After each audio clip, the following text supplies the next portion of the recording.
इज्जत से तुमसे शादी करना चाहता हूँ मैं। चिराग की जान की धमकी देकर एकांश ने अनिका को फोर्स किया कि वो उससे मिलने आए। अनिका को एकांश बातों से जितना ज्यादा डर लग रहा था, उतना ही ज्यादा उस पर गुस्सा भी आ रहा था। अनिका ने सोच लिया था कि वो आज एकांश बैंड बजाकर ही रहेगी। अनिका फोन पर एकांश से, अंडस्को तो बताओ मुझे कहाँ पर आना है। एकांश अंडस्को, मेरे ऑफिस में, I am waiting for you. मेरा ड्राइवर तुम्हें लेने आ रहा है। अनिका ने कॉल कट किया और दांत पीसते हुए फोन को देखते हुए बोली, आज मैं तेरी बैंड बजा दूंगी एकांश ओब्रॉय। बहुत परेशान किया है तूने मुझे, आई विल किल अ। अनिका का एकांश का चेहरा देखने का बिल्कुल मन नहीं कर रहा था, मगर एकांश ने चिराग के जान की धमकी दी थी उसे, लिहाजा अनिका एक पल भी ना सोचते हुए अपने घर से बाहर निकल गई। बाहर ही उसे ब्लैक पोर्श कार दिखाई दी थी, जिसमें से ड्राइवर निकला और उसने अनिका को कार में बैठने को कहा। अनिका दोनों हाथ की मुट्ठी बनाते हुए गुस्से से ड्राइवर को देखने लगी और फिर पैर पटक कर गाड़ी में बैठ गई। ड्राइवर ने गाड़ी स्टार्ट की और लगभग आधे घंटे में गाड़ी एक बड़े से ऑफिस के सामने जा रुकी। ड्राइवर ने अनिका को बता दिया कि एकांश कौन से विंग में मिलेगा। अनिका जैसे ही ऑफिस बिल्डिंग के अंदर जाने को हुई, न उसे एक बार गार्ड ने रोका और न ही कोई चेकिंग की। अनिका पूरे गुस्से में एसो इंडस्ट्री के शीश महल जैसे ऑफिस में चलते ही जा रही थी। वही ऑफिस का हर एक स्टाफ अब सिर्फ अनिका को ही देख रहा था। सबके सब अपनी सीट से उठ खड़े हुए, जिन्हें देख अनिका अंदर से थोड़ा ऑकवर्ड फील करने लगी। फिर भी उसके कदम नहीं रुके, वो सीधा एकांश के विंग के लिए लिफ्ट में चली गई। एम्प्लॉयर्स की अनिका को देखने की वजह थी वो न्यूज़ रिपोर्ट, जिसमें अनिका को एकांश की गर्लफ्रेंड बताया जा रहा था। अनिका एकांश के केबिन के फ्लोर पर पहुंची, जहां बिल्कुल ही सन्नाटा छाया हुआ था। हालांकि वहां एक बहुत बड़ा केबिन और दो छोटे छोटे केबिन नजर आ रहे थे।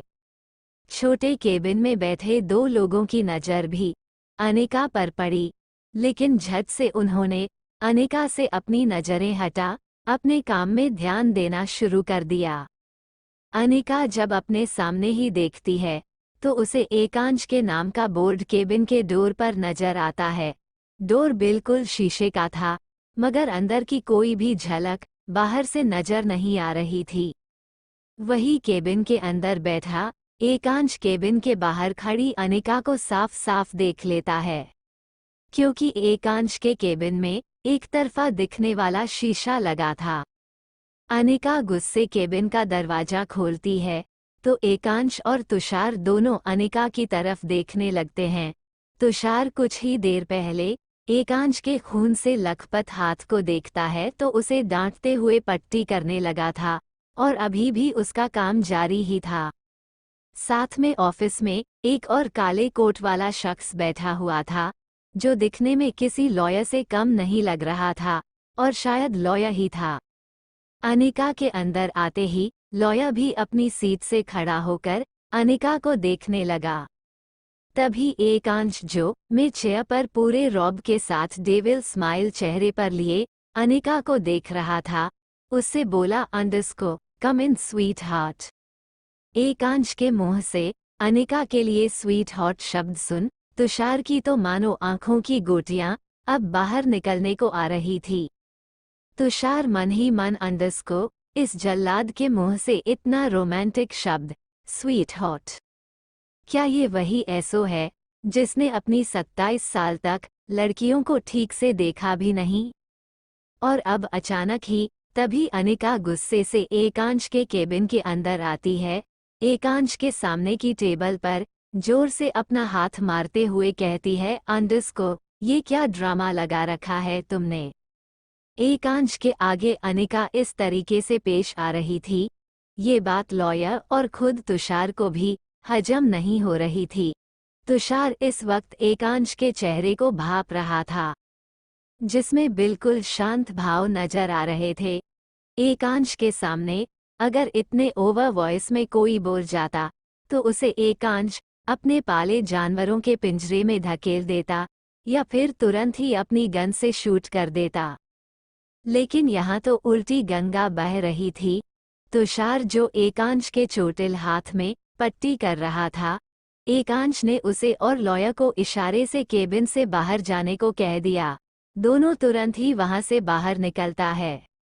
अब एकांश और अनिका कैबिन में बिल्कुल अकेले थे। वही अनिका एकांश को गुस्से से घूर घूर कर देख रही थी, जैसे वो उसे आंखों के तेज से ही भस्म कर देगी। तभी एकांश अपनी चेयर पर से उठा और अनिका के बिल्कुल करीब उसके सामने आकर खड़ा हो गया। अनिका गुस्से से दांत पीसते हुए एकांश से बोली, अंडस्को, आखिर चाहते क्या हो तुम? क्यों मुझे तंग कर रहे हो? पहले तुम्हारी मॉम मेरे घर पर आती है और उसके बाद तुम इस तरीके से मेरे भाई की धमकी देकर मुझे बुलाते हो। अमीर इंसान हो तो किसी को भी अपनी उंगली पर नचाओगे क्या? मैं तुम्हें लास्ट वार्निंग दे रही हूँ, मेरा पीछा छोड़ दो और मुझे भूल जाओ। तभी एकांश अनिका की कमर में हाथ डालकर उसे अपने सीने से चिपकाते हुए गुस्से भरे कोल्ड वॉइस में बोला, अंडस्को, भूल तो तुम जाओ कि मैं तुम्हें छोड़ दूंगा।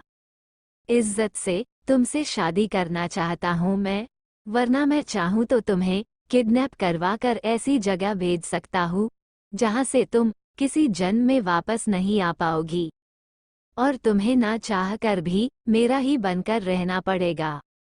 अब तक तो तुम्हें पता चल ही गया होगा कि मैं किसी को भी नुकसान पहुंचा सकता हूं, तो कोई गलती मत करना। और ये आवाज नीचे ऐसों से कोई भी ऊंची आवाज में बात नहीं करता। अनिका गुस्से से, अंडस्को, ऐसो माय फुट, घटिया इंसान कहीं के, जब से मेरी जिंदगी में आए हो मेरा जीना हराम कर दिया है तुमने। I hate you, leave me. कहते हुए अनिका एकांश से छूटने लगी। तभी एकांश ने अनिका की पीठ पर अपना दूसरा हाथ रख उसे अपने से और ज्यादा चिपका लिया। अब दोनों के बीच हवा भी आर पार होने की जगह नहीं थी। तभी वो सिडेक्टिव वॉइस में अनिका के चेहरे के करीब आते हुए बोला, अंडस्को, बंद करो अपना ड्रामा। फिर एकांश ने अनिका को और टाइट होल्ड करके अपना दायां हाथ उसकी पीठ से हटा लिया और झटके से उसे एक ही हाथ से उठाकर उसे लेकर चेयर पर बैठ गया और अनिका को उसने अपनी गोदी में एकदम से बैठ आते हुए उसके किसी मूवमेंट करने से पहले ही कहा, चुपचाप बैठी रहो, वरना अभी के अभी इस बंद केबिन में मेरा रोमांस शुरू हो जाएगा जिसे तुम इस हालत में झेल नहीं पाओगी। एकांश की ये बात सुन अनिका की रूह अंदर से कांप गई। तभी एकांश ने टेबल से टीवी का रिमोट उठाया और सामने की स्क्रीन पर लगी टीवी ऑन करते हुए उसने अनिका के कान के पास आकर हल्की सी मदहोशी भरी आवाज में कहा, अंडस्को, टीवी पर देखो स्वीट हार्ट, तुम्हारा मुझसे शादी न करने का फैसला बदल जाएगा। अनिका ने जब एलसीडी की तरफ देखा तो उसकी आंखें फटी की फटी रह गई। टीवी पर एक नहीं बल्कि 2 इमेजेस शो हो रही थी और दोनों ही अलग अलग जगह की थी। एक में हॉस्पिटल की फुटेज दिखाई जा रही थी जिसमें आरव की इस वक्त की लाइव रिकॉर्डिंग हॉस्पिटल से दिखाई जा रही थी। वह अभी अभी ही वीर हॉस्पिटल रूम में आरव से मिलने के लिए आया था और दूसरी तरफ स्क्रीन की आधी फुटेज पर एक स्कूल दिखाई दे रहा था जिसमें बहुत सारे बच्चे झूला झूल रहे थे। उनमें से एक झूले पर चिराग भी अपने दोस्तों के साथ मौजूद था और खूब मजे कर रहा था। दोनों ही स्क्रीन देखकर अनिका फिर से एकांश को घूरने लगी और उससे पूछने लगी, अंडस्को, ये सब क्या है? एकांश, अंडस्को, ये तुम्हारे अपने हैं जिन्हें तुम्हारी वजह से नुकसान पहुंचने वाला है। तभी अनिका गुस्से से लगभग चिल्लाते हुए एकांश का कॉलर कसकर पकड़ते बोली, अंडस्को, आखिर तुम चाहते क्या हो? एकांश, अंडस्को, टेबल के सामने थोड़ा आगे हाथ बढ़ाते हुए एक फाइल उठाता है और उसे खोलकर अनिका के सामने टेबल पर रख देता है और अनिका के पेट को अपने बाएं हाथ से बड़े ही प्यार से सहलाते हुए उसके हाथ में एक पेन पकड़ाता है और फाइल की तरफ देखते हुए कोल्ड वॉइस में अनिका से बोला अंडरस्को साइन इट। अनिका अंडरस्को ये क्या है? एकांश अंडरस्को इसमें हमारे कोर्ट मैरिज के पेपर्स है जिन्हें तुम अभी साइन करने वाली हो। अनिका गुस्से से अंडरस्को नो नेवर, तुम पागल आदमी, अपनी ये बकवास हरकतें बंद करो, छोड़ो, मुझे यहाँ से जाना है। कहते हुए अनिका एकांश की गोद से उठने लगी। तभी एकांश ने झटके से अनिका को खींचते हुए उसकी पीठ को अपने चेयर के एक किनारे टिका दिया और उसके ऊपर आते हुए उसके चेहरे को गुस्से से देखते बोला अंडरस्को, कहीं तुम्हें ये सब मजाक तो नहीं लग रहा है बेबी? क्या कहती हो? एक छोटा सा डेमो दिखाऊं क्या तुम्हें? जस्ट अ सेक। एकांश के कान में ब्लूटूथ कनेक्टेड था जिसे ऑन करके एकांश ने अपने एक आदमी से कहा अंडरस्को, उठा लो उस बच्चे को, वो बच्चा अपने घर वापस नहीं जाना चाहिए। तभी एकांश ने टीवी के तरफ इशारा करते हुए अनिका से कहा अंडरस्को, अब देखो बेबी तुम्हारे छोटे ब्रदर के साथ क्या होता है। अनिका चौंकते हुए टीवी स्क्रीन पर देखती है जिसमें सच में चिराग के करीब एक स्कूल प्यून जो कि एकांश का आदमी था उसकी तरफ बढ़ रहा था। अनिका चिराग के स्कूल के हर काम करने वाले आदमियों को जानती थी, ये आदमी उनमें से नहीं था, लिहाजा उसे पूरा यकीन हो गया कि ये एकांश का ही आदमी है जो किसी भी वक्त चिराग को नुकसान पहुंचा सकता है। आखिरकार वो आदमी चिराग तक पहुंच गया और उसने चिराग के कंधे पर हाथ रख अचानक ही उसका मुंह बंद कर दिया और उसे सबकी नजरों से बचते बचाते कहीं और ले गया। उसके बाद फुटेज में चिराग दिखना ही बंद हो गया। अनिका रोते हुए एकांश से बोली अंडरस्को, प्लीज प्लीज चिराग को छोड़ दो, उस छोटे बच्चे ने क्या बिगाड़ा है तुम्हारा? एकांश कोल्ड वॉइस में अंडरस्को, नहीं छोड़ूंगा स्वीट हार्ट, अगर उसे छोड़ दिया तो तुम मेरे हाथ से निकल जाओगी और ये मैं होने नहीं दे सकता। मुझे लीगल तौर पर तुमसे अभी के अभी शादी करनी है। Sign the papers now, otherwise मैं अपने आदमी को ये ऑर्डर दे दूंगा कि वो तुम्हारे भाई को जान से मार दे। एकांश की बातों में बहुत ज्यादा दम लग रहा था। अनिका को तो पहले ही यकीन हो गया था कि एकांश कुछ भी कर सकता है। जब उसने आरव को नहीं छोड़ा तो चिराग को भी नहीं छोड़ेगा। वो अंदर ही अंदर बहुत ज्यादा डर और सहम गई। उसका दिमाग बिल्कुल ब्लैंक हो रहा था। तभी उसके कानों में एकांश की आवाज फिर से पड़ी अंडरस्को, साइन इट बेबी। अगर अभी भी तुम्हारा साइन करने का मन नहीं कर रहा तो तुम्हें तुम्हारे भाई की चीख सुना देता हूँ। जब मेरे आदमी के चाकू की नोक तुम्हारे भाई के जिस्म पर पड़ेंगे तो उसके मुंह से हर एक निकली चीख तुम्हें अंदर तक कपा देगी। वेट, मैं अभी उसे बोलता हूँ। एकांश अपने आदमी को दोबारा ऑर्डर देता। इससे पहले ही अनिका हाथ जोड़कर एकांश से बोलती है, नहीं नहीं प्लीज ऐसा मत करो, तुम्हें जो चाहिए वो मैं करूँगी। ये पेपर साइन करवाने हैं ना तुम्हें मुझसे? मैं अभी कर देती हूँ। अनिका ने झट से पेन लिया और पेपर साइन करने लगी। ये देख एकांश के चेहरे पर एविल स्माइल आ गई। जल्दी जल्दी अनिका ने सारे पेपर साइन कर दिए और रोते हुए एकांश से बोली अंडरस्को, अब अपने आदमी को प्लीज बोलो कि वो मेरे भाई को छोड़ दें।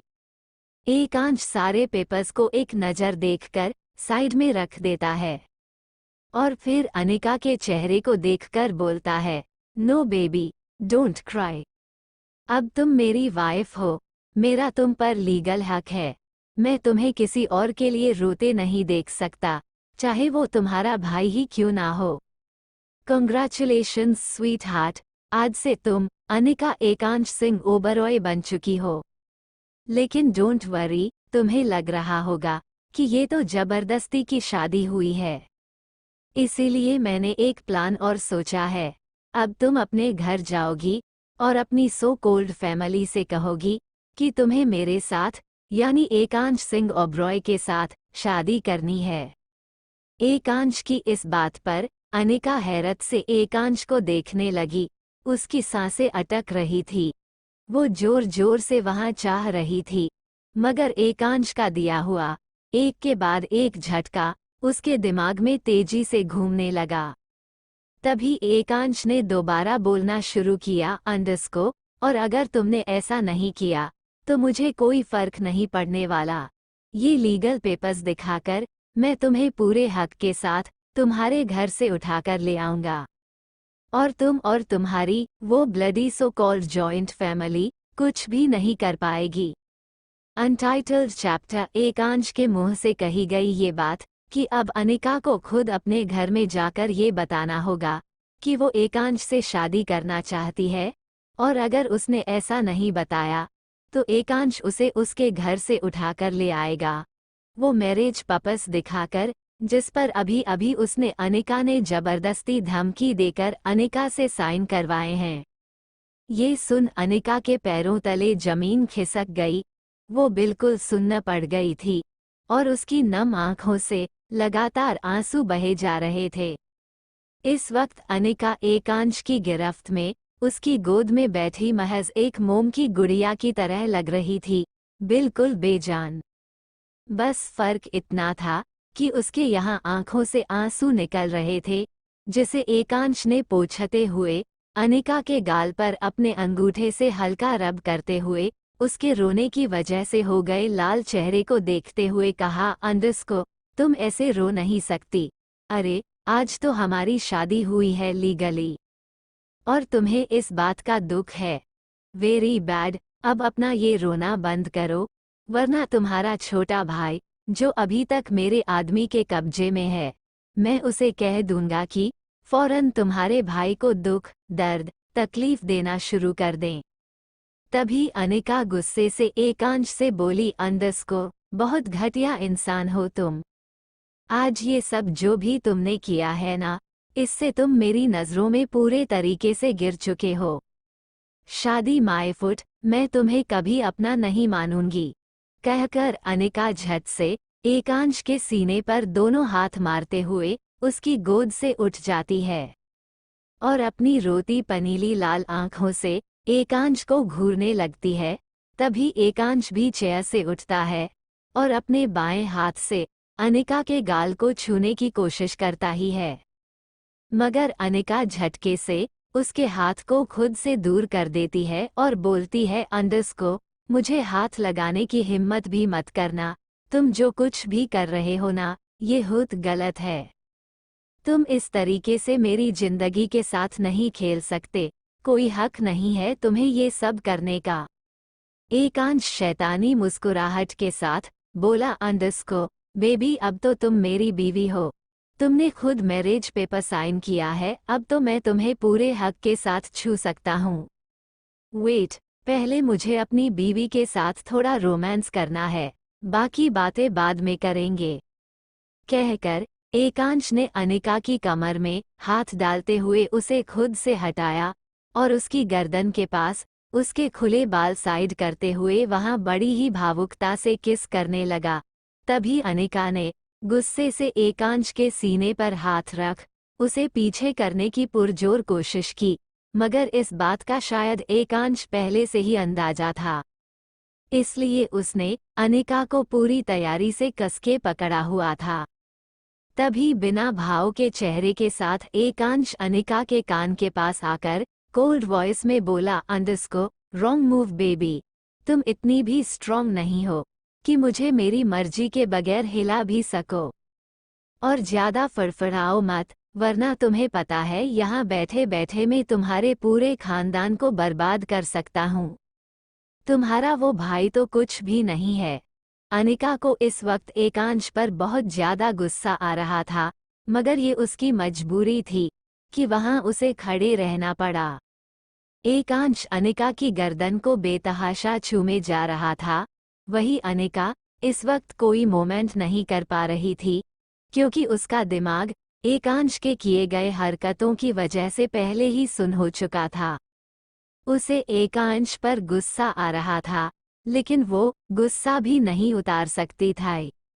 एकांश जब भी अनिका को छूता था तो अनिका की आत्मा तक एकांश की छुअन को महसूस कर पाती थी। अनिका ने गुस्से से दांत पीसते हुए अपने दोनों हाथ की मुट्ठी बना ली। वही एकांश अनिका की कमर को एक हाथ से सहलाते हुए उसकी गर्दन और सीने पर बेतहाशा किस किए जा रहा था। अब एकांश को अनिका के सीने पर जब कपड़ा महसूस होने लगा, जो कि अनिका की पतली सी वाइट कलर की कॉटन की शर्ट थी, जिसे एकांश गुस्से से देखने लगा और अपना हाथ अनिका की शर्ट तक लाने लगा। तभी अनिका ने एकांश का हाथ पकड़ लिया और गुस्से से एकांश को आंखें दिखाते हुए बोली, अंडस को ये करने की हिम्मत ही मत करना। हर वक्त तुम्हारी मर्जी नहीं चलेगी। एकांश अपने गुस्से भरी लाल आंखों से अनिका की आंखों में देखने लगा। एकांश के आंखों का तेज अब अनिका सह नहीं पा रही थी। वो बार बार एकांश को और ज्यादा डराने की कोशिश करती, मगर एकांश की नजरों की चमक अनिका से बर्दाश्त नहीं हुई और उसने हार मानकर अपनी नजरें नीचे झुका ली। एकांश डेविल स्माइल के साथ अनिका के झुके हुए चेहरे को देखकर बोला, अंडस को गुड बेबी। फिर एकांश ने अचानक ही अनिका को गोद में उठा लिया, जिससे अनिका हैरत में आ गई। तभी एकांश केबिन के दूसरे साइड किताबों और फाइल्स से भरी रैक के पास अनिका को अपने कंधे पर लिए ही चले जाता है और वहां से एक काली किताब वो अनायास ही उठाता है। उसके बाद जो नजारा सामने आया उसे देख अनिका भी दंग रह गई। एकांश के उस ब्लैक बुक के हटाने से ही वो फाइल और बुक्स से भरा पूरा का पूरा रैक अपने आप साइड हट जाता है और अब सामने एक स्टील का बड़ा सा दरवाजा दिखाई दिया, जिसे खोलने के लिए पासवर्ड, फिंगरप्रिंट या आई कांटेक्ट की जरूरत थी। एकांश ने आई कांटेक्ट के जरिए उस दरवाजे को खोला। दरवाजा दो भागों में किनारे में जाकर लग गया और बीच से उस सीक्रेट जगह के अंदर का नजारा अनिका ने देखा तो उसकी आंखें हैरत से बड़ी हो गई। सीक्रेट दरवाजे के अंदर एक बहुत बड़ा कमरा था, जो कि काफी ज्यादा आलीशान लग रहा था और एक रॉयल इंसान की जरूरत की हर चीज वहां मौजूद थी। बेड, कपड़े, किचन, यहाँ तक कि ड्राइंग रूम और बाथरूम भी। इस केबिन के बारे में तुषार को भी नहीं पता था।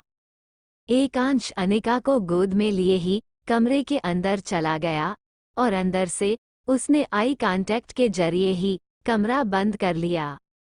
अब तो अनिका के तोते उड़ गए।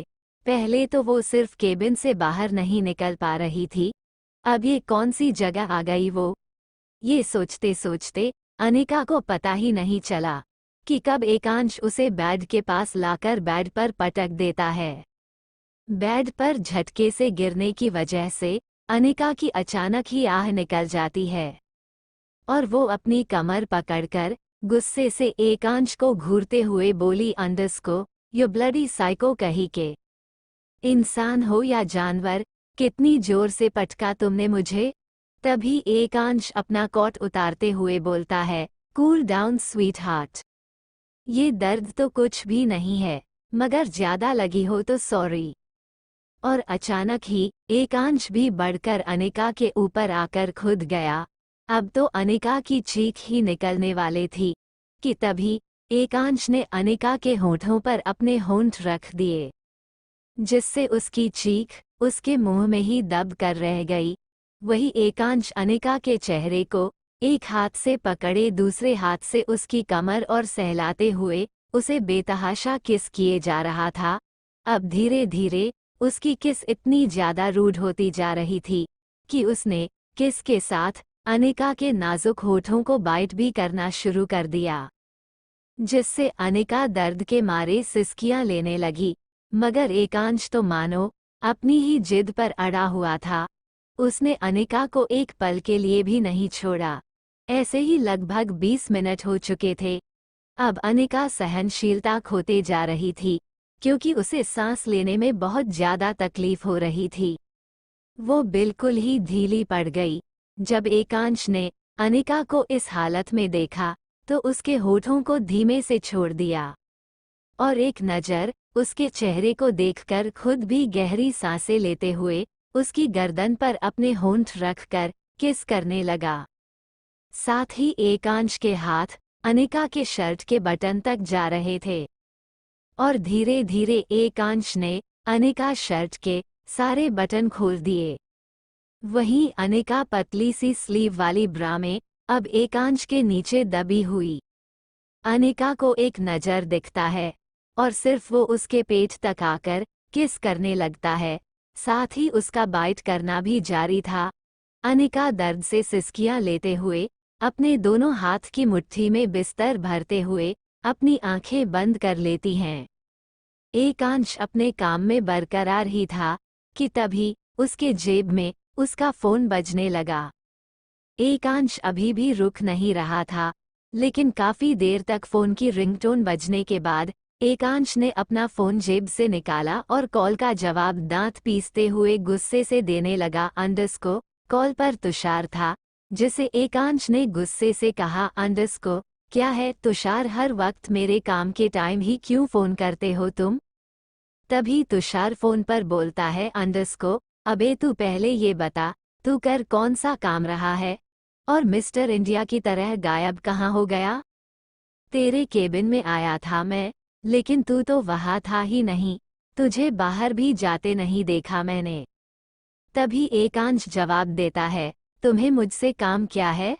तुषार अंडस्को अरे भूल गया तू, मैंने तुझे बताया था ना आज की इम्पोर्टेंट मीटिंग के बारे में। जल्दी से मीटिंग रूम में आ, मैं तेरा वेट कर रहा हूँ। एकांश अंडस्को ऑक कमिंग कहते हुए एकांश ने कॉल कट कर दिया और अपने नीचे दबी हुई अनिका जो एकांश को ही घूर रही थी से बोला, अंडस्को क्या हुआ बेबी, तुम्हें किस करना बंद किया तो बुरा लग रहा है? तुम कहो तो अपनी मीटिंग कैंसिल कर दूं और अपना अधूरा पूरा कर लेते हैं। फर्स्ट नाइट का तो पता नहीं, लेकिन शादी के बाद फर्स्ट डे जरूर हो जाएगी। अनिका गुस्से से एकांश के सीने पर हाथ रखकर उसे उठाने की कोशिश करते हुए बोली, हो गई बकवास तुम्हारी, मुझे घर जाना है, हटो मेरे ऊपर से।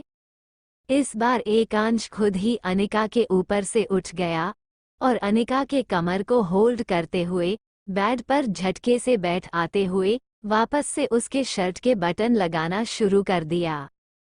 भी अनिका एकांश के चेहरे को गौर से देखने लगी। तभी एकांश बिना अनिका की तरफ देखे उसके शर्ट पर ध्यान दिए बोला, अंडस्को इतने प्यार से मत देखो बीवी, वरना इस शर्ट के बटन दोबारा खोलने में मुझे टाइम नहीं लगेगा, साथ ही तुम्हारे और सारे कपड़े भी तुम्हारे हाथ से चले जाएंगे। एकांश की बात सुन अनिका ने झट से उसके चेहरे से अपनी नजरें फेर ली। एकांश ने अनिका को फिर से गोद में उठा लिया और उसे सीक्रेट रूम का दरवाजा खोल दोबारा से केबिन में ले आया। अब उसने टेबल के किनारे अनिका को खड़ा कर दिया और उसके बाल को अपनी उंगलियों से ठीक करते हुए उसकी आंखों में देखकर बोला, अंडस्को इस वक्त तो तुम्हें जाने दे रहा हूं मैं, लेकिन कल सुबह तुम्हारा कोई ड्रामा नहीं देखना मुझे। ड्राइवर तुम्हें तुम्हारे घर तक ड्रॉप कर देगा, अब तुम सिर्फ मेरी हो, इसलिए अपना डबल ख्याल रखना। इतना बोलकर एकांश ने एक हाथ अनिका के गाल पर रखते हुए अनिका के दूसरे गाल पर एक सॉफ्ट किस कर दिया, जिसके एहसास से अनिका के अंदर अजीब सी गुदगुदी हुई। एकांश अनिका का हाथ पकड़कर उसे केबिन से बाहर ले जाने लगा और उसका हाथ पकड़े ही वो उसे लिफ्ट तक ले गया। दोनों लिफ्ट के अंदर भी साथ में ही गए। एकांश अब बिल्कुल सीधे देख रहा था, बिल्कुल एक्सप्रेशन लेस चेहरे के साथ वो लिफ्ट में भी अनिका का हाथ पकड़े था। अनिका अपना हाथ एकांश के हाथ में देखती है और एक नज़र उसके चेहरे को देखती है और मन ही मन सोचती है, अंडरस्को आखिरकार हो क्या रहा है ये सब? क्या सच में मैं लीगली इस आदमी की वाइफ बन गई हूँ? पेपर पर साइन करके क्या मैंने इससे शादी कर ली है? अब मैं घर वालों को क्या जवाब दूंगी? और अगर जवाब नहीं दिया तो इसका ड्रामा वहाँ भी चलेगा क्यों हो रहा है मेरे साथ ये सब? अपने घर वालों के सामने भी मुझे इससे शादी करनी होगी, लेकिन मैं हाँ नहीं करूँगी, चाहे जो हो जाए।